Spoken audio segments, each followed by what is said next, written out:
प्रकृति दीक्षित जी, राधा। राधे राधे गुरु जी। महाराज जी, आपके चरणों में कोटि कोटि प्रणाम। महाराज जी, मैं शिव जी की भक्त थी, पर अब स्वयं से ही ऐसा भाव आ रहा है कि वो बिहारी जी में भाव बदल गया। महाराज जी मेरा मार्गदर्शन करें, मुझे कुछ समझ नहीं आ रहा क्या। अब अगर भगवान शंकर कृपा करके बिहारी जी के चरणों में प्रेम दे रहे हैं, उसमें कोई प्रश्न नहीं होना चाहिए। यदि आप ऐसा कर रहे हैं तो आपको शिव की अनन्य होना चाहिए, फिर वो आगे जो करें उसको देखना चाहिए। आराध्य देव जहां जैसी व्यवस्था करते हैं उसमें राजी हैं। अगर आपको ऐसा लग रहा है कि भगवान शंकर के भजन का प्रताप उदय हुआ और बांके बिहारी लाल के चरणों में अब हमारी प्रीति हो रही, तो प्रश्नवाचक चिन्ह नहीं आना चाहिए। इष्ट के विधान में प्रश्नवाचक चिन्ह नहीं, क्योंकि भगवान शंकर की भक्ति का स्वरूप भी यहीं आके पूर्ण होता है। वो जिस पर कृपा करते हैं वो हरि के चरणों में प्रेम प्रदान कर देते हैं, उनका ऐसा प्रभाव है। अयोध्या वासियों से भगवान श्री राम हाथ जोड़कर कहते हैं कि मैं चक्रवर्ती सम्राट हूं, इस बात से कह रहा हूं, ऐसा नहीं, मैं हाथ जोड़कर कह रहा हूं। औरो एक गुपुत मत सबई कहों कर जोरी, शंकर भजन बिना नर भगति न पावे मोरी। कहा है ना।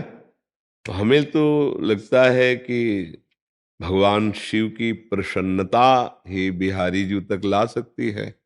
जा पर कृपा न करहि पुरारी, सो न पाव मुनि भगति हमारी। स्पष्ट कह रहे। अगर आप ऐसा सोचते कि मैं, तो फिर अभी गलत है। अगर ऐसा सोचती है कि मेरे आराध्य देव भगवान शिव बांके बिहारी के चरणों में प्रीति प्रदान कर रहे हैं, तो प्रश्नवाचक नहीं होना चाहिए। तो फिर उसमें चिन्ह कैसे।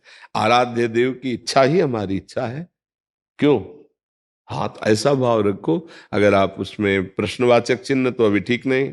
आप शिव आराधना में लगो, जब वो कृपा कर जी कीजिएगा। लेकिन जब मैं प्रभु को याद करती हूँ, मैं पहले बहुत भोले बाबा की भक्ति है। मेरी शादी यहाँ हो गई, उसके बाद मैं यहाँ पे आ गई और मुझे अब बिहारी जी में हर कुछ से बिहारी जी दिखते, हर जगह मुझे। अरे बहुत बढ़िया हुआ, धन्य भाग कि कम से कम शादी के बाद बिहारी जी तो याद आ रहे हैं। नहीं तो घर गृहस्थी के प्रपंच में बिहारी जी कहाँ याद आते हैं। तो इसमें रोने की बात नहीं, आनंद मनाने की बात है। भगवान शंकर की ही कृपा से ऐसा है। और आनंद पूर्वक नाम जप करो, भजन करो, अच्छे आचरण करो। बिहारी जी के होने का मतलब यही है कि हमारे अच्छे आचरण हो, भजन बने, सास ससुर पति परिवार की सेवा करें। नहीं कि बिहारी जी की छवि विराजमान कर ली और पति को ड्यूटी जाना है तो अब हम पूजा खोले बैठे हैं, ये भी नहीं होना चाहिए। देखो, गृहस्थी में ये बात समझना चाहिए। अब पति को किसी कार्य हेतु, जो लोग तो कार्य करते हैं ना, पहले बिहारी जी पति धर्म के अनुसार चले। गृहस्थ धर्म में पत्नी का पहला कर्तव्य है पति और पुत्रों की व्यवस्था। नाम जप करे, पुत्रों को स्कूल जाना है, पति को ऑफिस जाना है, या किसान है, कुछ भी है, जो भी है, तो उसकी सेवा परिचर्या। और जब एकांत में हुए तो खूब बिहारी जी को धूप बत्ती अगरबत्ती आरती पूजा भोग राग। जैसे गृहस्थी में ज्यादा पूजा का विस्तार ना करके सेवा का विस्तार करे। सेवा सास ससुर की, पति की, पुत्र की, घर की सफाई सुरक्षा व्यवस्था, तो आप देखना पूरा घर प्रसन्न रहेगा। एक बार महाराष्ट्र के संत श्री एकनाथ जी महाराज गौमुख से, वहां से जल कई भक्तों के साथ रामेश्वरम जी चढ़ाने के लिए ले जा रहे थे। जब नजदीक पहुंचे रामेश्वरम, थोड़ी दूर ही रह गए थे, तो एक पशु गधा प्यास से व्याकुल ऐसे जिभ्या निकाले तड़प रहा था। उन्होंने देखा, उनका प्रभु मैं ऐसा नहीं देख। नजदीक गए, सबने रोका, अरे कितनी यात्रा करके गंगोत्री से गौमुख से आप जल लाए हो रामेश्वर जी, थोड़ी देर। उन्होंने कहा, पूरा कलश जो लिए थे गंगा जल का गोद में उठाया, ऐसे पिला दिया। जे भी पिला, वो तो सब गए उधर, और इधर कोई गधा नहीं था, कोई पशु वाला ही था, पशुपति भगवान शिव ऐसे ऐसे हे सब में छुप करके वही बैठे हुए हैं। पहले पति की आराधना करो, पहले परिवार की व्यवस्था कर दी, फिर पूजा वाला पर्दा हटाओ। जब सब हो गया, गृहस्थी की अलग पूजा होती है, इसीलिए दो मार्ग हैं, विरक्त मार्ग और गृहस्थ मार्ग। गृहस्थ मार्ग की पूजा इसमें। अब जो वयोवृद्ध जन है उनका अपमान करे और मंदिर में जाकर लड्डू को भोग लगावे मोतीचूर के, ठाकुर जी पाएंगे क्या?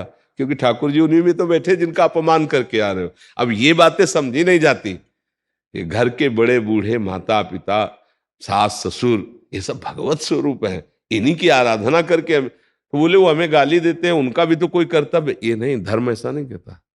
वो वृद्ध है, उनकी बुद्धि बिगड़ जाए, कहो गाली देने लगे, कहो तुम्हारी निंदा करें, जब तुम रिश्ते नातेदार आए तो निंदा करें, आपको सहना होगा, तभी तो धर्म का पालन होगा। धर्म का पालन अगर सुखपूर्वक होता तो धर्मात्माओं की टोलियां होती। धर्म का पालन करने के लिए दुख सहना होता है।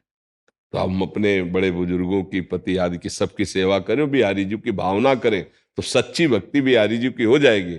और अगर हम केवल बिहारी जी वाली बात माने और सब के प्रति उदासीन भाव करें तो घर में कलह खड़ा हो जाए। भक्ति कलह नहीं सिखाती, प्रेम सिखाती। पहले इनसे प्रेम हो जाए ये सब, तो फिर भगवान इन्हीं में बैठे हो मुस्कुरा देंगे। अब इनसे राग द्वेष करे और श्री विग्रह में या छवि में पूजा केवल करता रहे तो भगवान कपिल देव जी कहते हैं वो पूजा ऐसी है जैसे राख में किया हुआ हवन।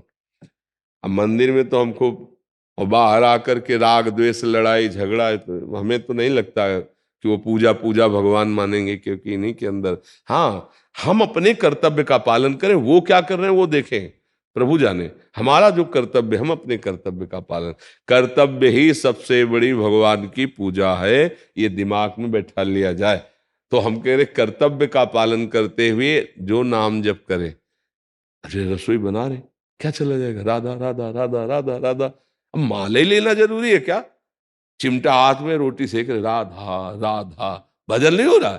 फावड़ा हाथ में, राधा राधा, भजन हो रहा।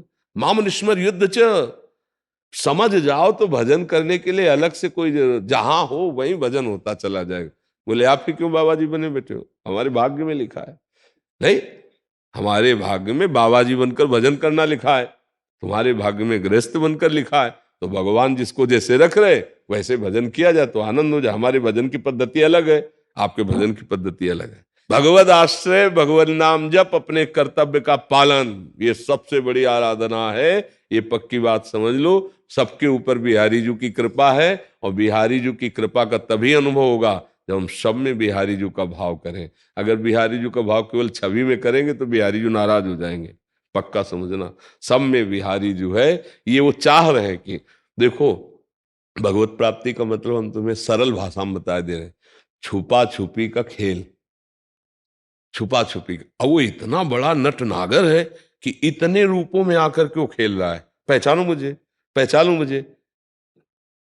जब ऐसे सब में, तब गोस्वामी तुलसीदास जी जैसे पहचाने, बोले जड़ चेतन जग जीव जत सकल राम में जान गए, जान गए, सब में आप ही हो, आप ही हो, पहचान गए। किसी सूझ वाली आंख ने पहचान की, कण कण में झांकी भगवान की, हर कण में तू है। और ये जान गए, छुपा छुपी खेल समाप्त। पहचान लो, और जहां पहचान गए तो आप वही हो गए, छुपा छुपी का खेल समाप्त। तो हमें लगता है परिवार में, गृहस्थ में रहकर ज्यादा बड़ी पूजा का विस्तार तब करे जब घर में कोई काम ना हो।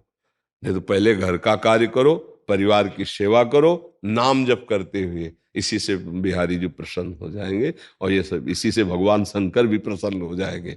हाँ, अपने पति पुत्र आदि में भगवत भावना करते हुए, अपने जैसे पदों में हैं तो राष्ट्र की सेवा, धर्म पूर्वक समाज की सेवा, यही भगवान की पूजा है। नाम जप करते रहो और अपने कर्तव्य का पालन करो, बढ़िया आनंद आ जाएगा। अब मंदिर में तो जाकर के खूब भोग राग लगाए, आकर अधर्माचरण के, पापाचरण के, तो पक्का कुछ नहीं होने वाला, कुछ नहीं होने वाला। क्योंकि जैसे हम आपको माने और आपकी आज्ञा का उल्लंघन करें तो क्या आपको लड्डू पवाएं, और आपके सामने ही आपकी आज्ञा का उल्लंघन करें, तो यही बात, भगवान की आज्ञा का उल्लंघन हम लोग मनमानी कर रहे हैं। और मंदिर में जाके घी का दीपक जलाते हैं, मंदिर में जाके भगवान लड्डू के भूखे हैं।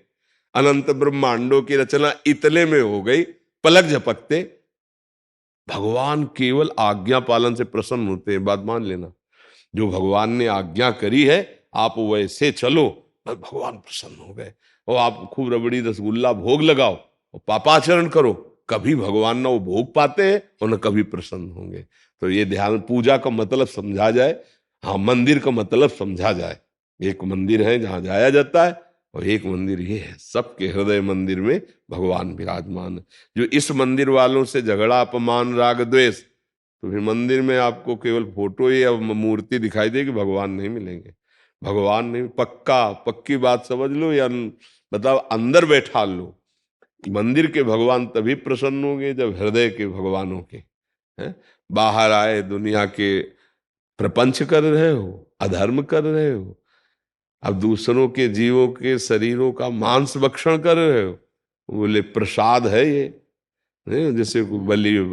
हमें तो नहीं समझ में आता भैया कि किसी भी जीव को कष्ट देकर हमारे भगवान कैसे प्रसन्न हुए। भले आप माँ नाम दो, भगवान एक तो माँ नाम है, वही तो माँ है, वही पिता है, तुम्हें माता च पिता तुम्हें। तो इसलिए बहुत सावधानी पूर्वक अपने जीवन को ऐसा करो कि पाप न बनने पावे और भगवान प्रसन्न हो जाए। और इसी जन्म में हमारा आवागमन, ये जो बार बार जन्म मरण है ना, अच्छे धाम में चलते हैं भगवान के, जहां मरण है, जहां स्थायी कुछ नहीं। और सबसे बढ़िया बात समझने की ये है कि इस देश से कुछ ले नहीं जा सकते आप। और पक्की बात ये है कि इस देश से जाना है। ये दो बातें बड़ी खतरनाक हैं जो समझ में नहीं आ रही सबकी। इस देश की हर कमाई, हर मित्रता, हर संबंध यहीं छूट जाना है, जाना नहीं। कुछ नहीं ले जा सकते यहाँ की कमाई। अरे यार पूरा जीवन लगा दिया और हाथ में कुछ नहीं, छोड़ो, सब छोड़ो, शरीर भी छोड़ो, अब चलो। यहां से ऐसे जाया जाता है, न रिश्ता, न नाता, न मित्र, न दोस्त, न रुपया, न पैसा, और जाना पक्का है। ले दे के कुछ दिन और रह जाए ऐसा हिसाब किताब नहीं है। ये तो चटपट वाला काम नहीं है। अरे बोले यार भोजन पा रहे थे, गए, अभी तो नाच रहे थे और गिरे हो गए। यहां तो बस एक श्वास भी एक्स्ट्रा नहीं ले सकते। इसलिए एक चीज जाएगी, धर्म पूर्वक आचरण करते हुए जो नाम जप कर रहे हो, ये भगवान की प्रसन्नता है। तो हमें यही लगता है बिहारी जी इसी से प्रसन्न होंगे, ऐसे चला जाए।